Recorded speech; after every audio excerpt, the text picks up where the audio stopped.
but okay, so we got to go down there to start. So, no, it's actually pretty easy, I think. So the first thing, sorry, I'm a little bit off, but find the prime factorization. Hopefully that'll be fairly easy. Prime factorization you learned a long time ago across the river, but they don't always teach it like this. When I was in school, they didn't teach it like this. And so if you made one little error, which was easy to do, or if you left something out by accident, you were in a world of hurt because you couldn't find the answer then. But this way works every single time. If you have a calculator, sometimes that might help. We want the prime factorization. Factors. What are factors? Factors multiply together to give you a number, right? Like factors of 12. Well, 6 and 2. What else? 4 and 3. 4 and 3. 1 and 12. Right, so all of those factors, 3 times 4, those are factors of 12. 6 and 2 are factors of 12. Factors multiply together to give you this number. But we want prime factors. The word prime, what does that mean? High quality. Oh, nice, high quality. In math. In math, what does prime mean? It's not Amazon either. That's just fast shipping, Miss Smith. Boy, you're with it now, sonny boy. Yeah. Took my nap in Study hall. Prime means only factors of 1 and itself. So 5 is a prime. Nothing else multiplies to give you 5 except 1 and 5. 11 is a prime. No other factors except 1 and 11. So we're going to find all the prime factors of 936. And we're going to do that by using a factor tree. You can start with any 2 factors you want. So 936, that's kind of a big number. I don't really know any factors, but I do know since it ends in a 6, what has to go into it if it ends in 6? 2, right? If it ends in any even number, it's got to be divisible by 2.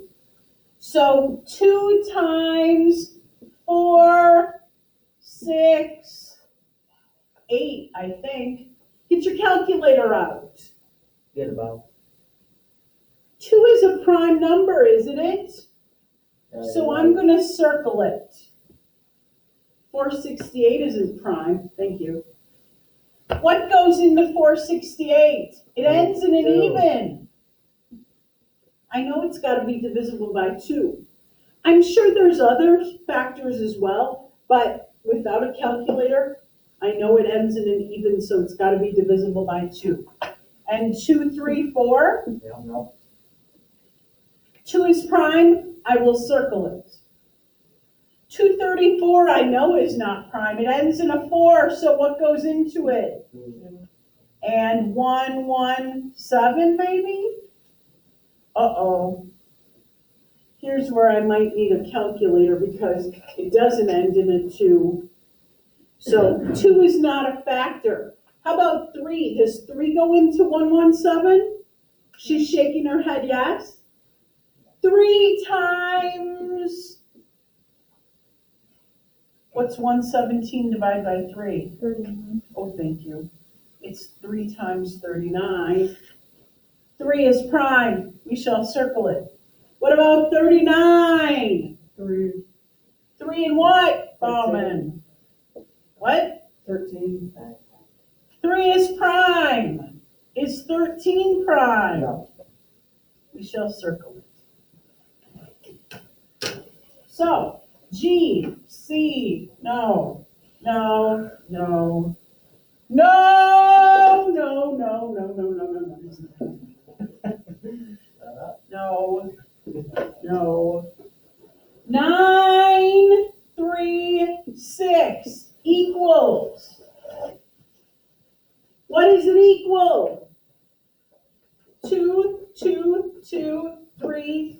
13. And if you would please, I'd like you to list them in order. I've got a 2. I've got another 2. I've got another 2. I've got a 3 and a 3. And then way down there, I've got a 13. There's my answer. If you look in the back of the book, it might say this. You see those? Might be written like this, 2 to the third, 3 to the Second. I don't want you to write it like that for today. No? No?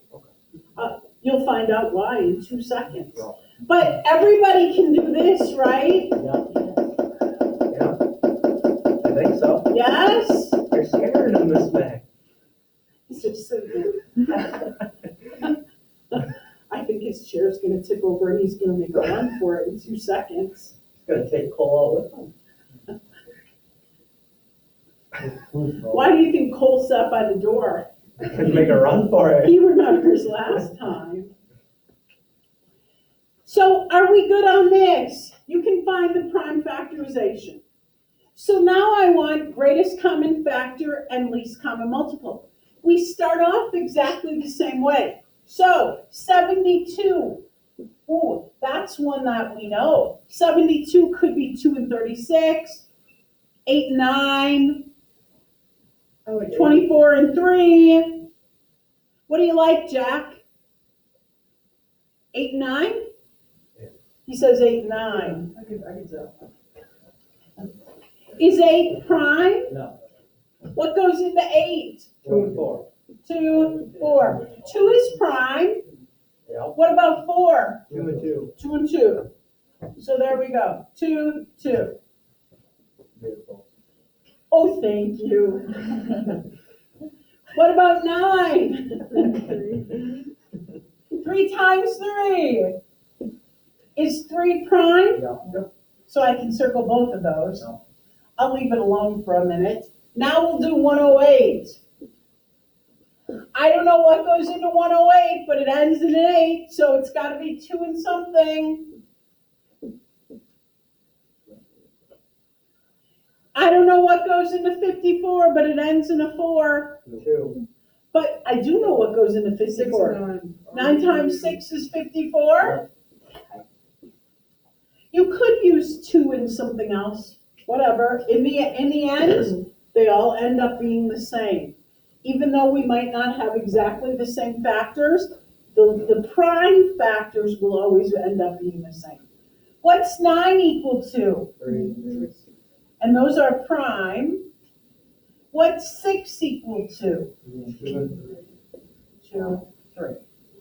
All right, I'll leave that one alone for a minute. I have 126 finally. I don't know what goes into 126, but it ends in a 6. 2 and 63 maybe? Yeah, that's it. It's prime. What's 63? 9, 7. 9 times 7 is 63.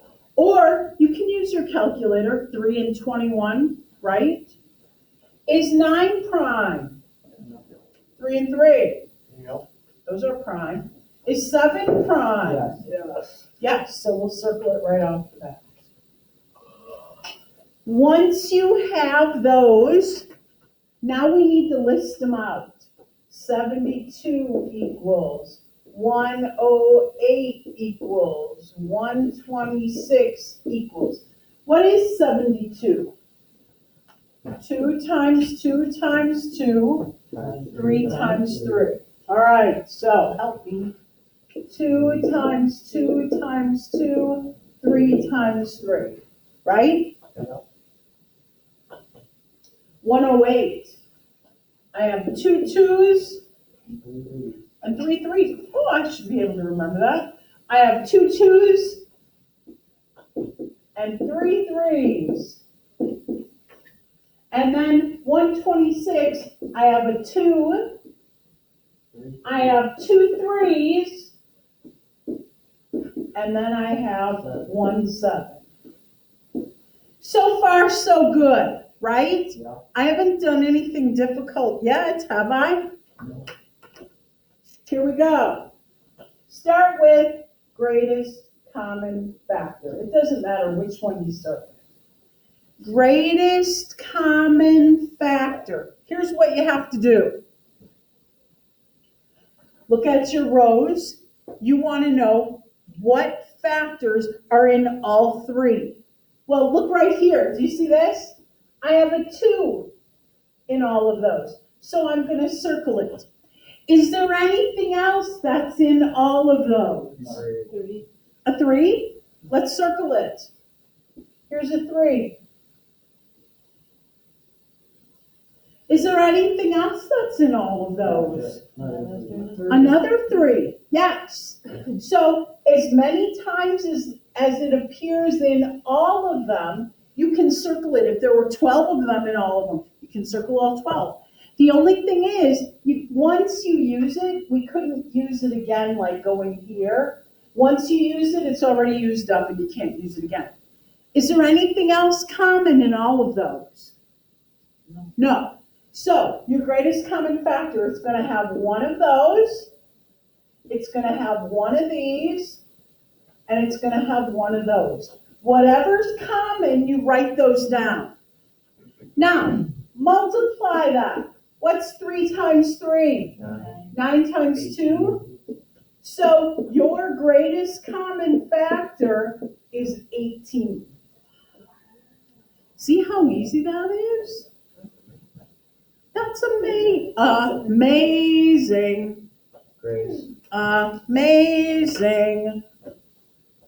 Anybody with questions on greatest common factor? Least common multiple is almost as easy. Are you watching?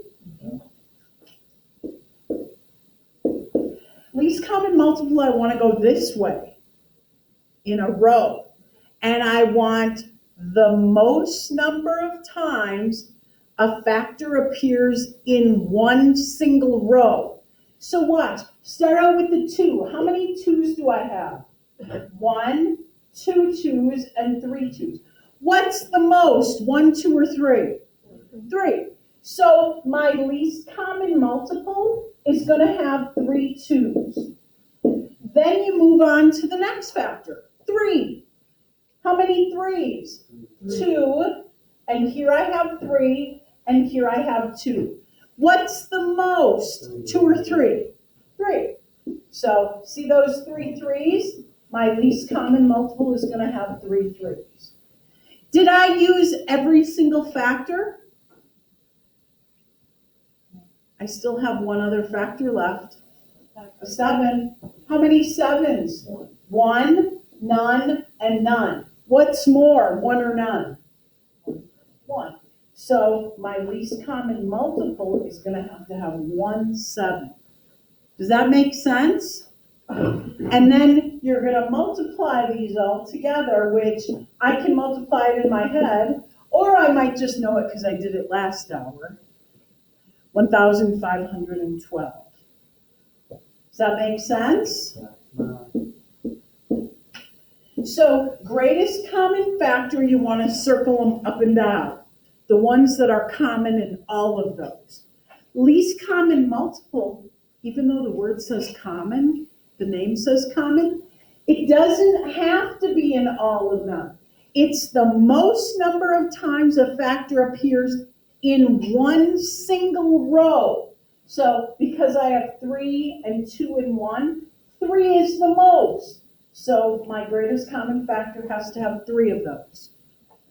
I have 3 3's and 2, so it has to have 3 3's, and so on. Does that make sense? Questions so far? We're going to do one more just for fun, and this time I'm going to remember to move the camera. All right, we should be good. So I have 48 u squared v squared and 60 u v to the third w. For now, you only need to be concerned about the number parts. 48 and 60 and 60. 48. Ooh, there's lots of them. 2 and 24, 3 and 16, 4 and 12, 6 and 8. What do you pick, Nellie? 4 and 12. 4 and 12? She picks 4 and 12. Is 4 a prime? What's 4? 2 and 2. 2 and 2. 4 is 2 and 2. Those are prime. Is 12 prime? No. No? What's 12? 4 and 3. Could be 4 and 3, could be 6 and 2. Omer says 4 and 3. Omer is 4 prime? No. 2 and 2. What about 3? Prime. Prime. So I got 2, 2, and 3. So we're good with 48. What about 60? I choose 6 and 10. You could do 2 and 30, 6 and 10, 4 and 15. It doesn't matter. When you're all done, no matter what you do, your prime factors will be the same.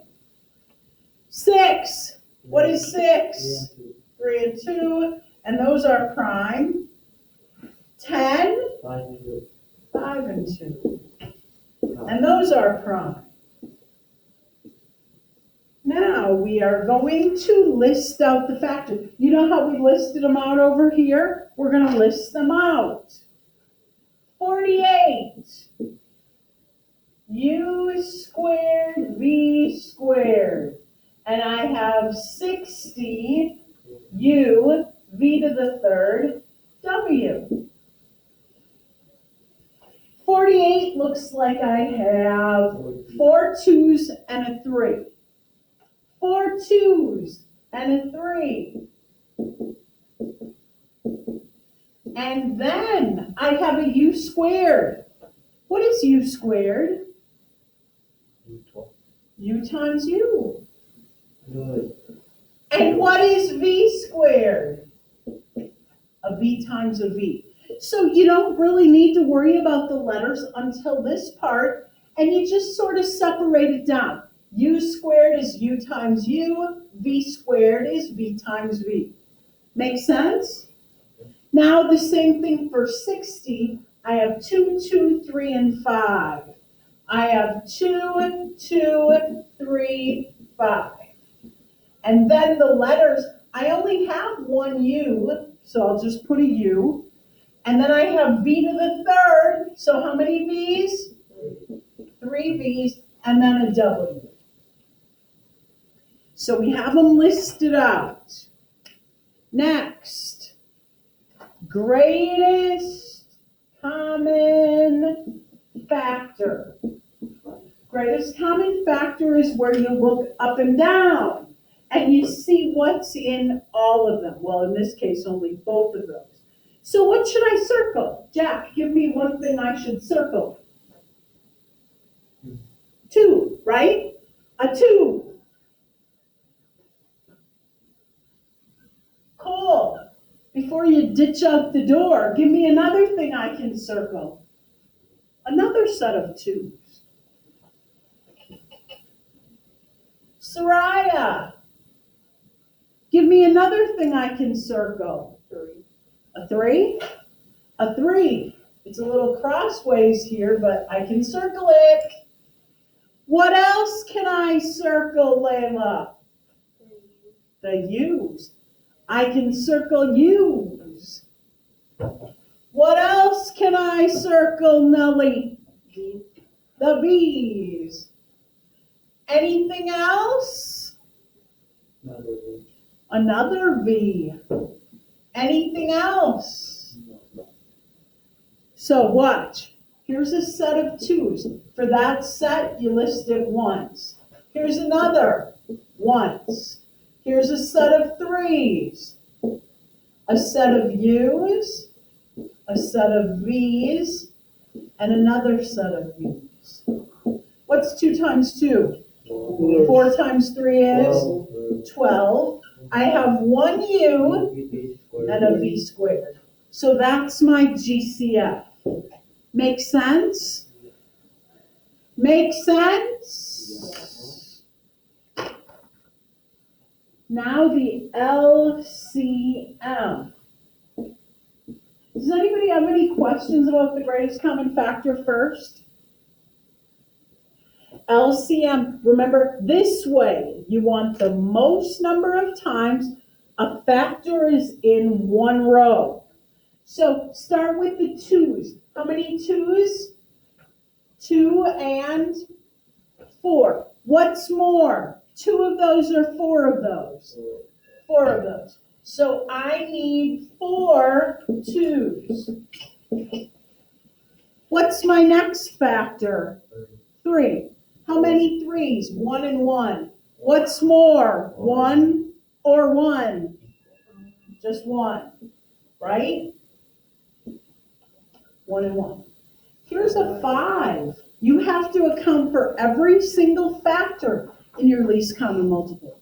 So this one, there's 1 5 and no 5s. It doesn't matter that there's none in that one. 1 or none. What's more? 1. So I have to have 1 5. Now, we have to account for every single factor. These are also factors. 1 U, 2 U's. What's more? 2. So I need a U and a U. How many V's? 2 and 3. So I need 3. Holy moly. W. And 1 W. 1 and none. So I need 1. Now we're going to multiply this all out. I'm pretty sure I can do that one in my head also. If you multiply this all out, you get 240 U squared V to the third W. W. So there's your LCM. Here's your greatest common factor. Does that make sense? Yeah. Greatest common factor goes this way. It has to be in all of those, right, Omar? Yeah. And least common multiple goes this way. The most number of times it's in one row. Make sense? Should I do about 30 more of them? Yeah. Yeah, that's our assignment. Yeah. Who has questions? No questions from the peanut gallery back there? Who are you talking about? You can do it. The back room, I'm talking about the back. Not. Page 181, you're sure there's no questions? No. 9, 10, 11 through 38.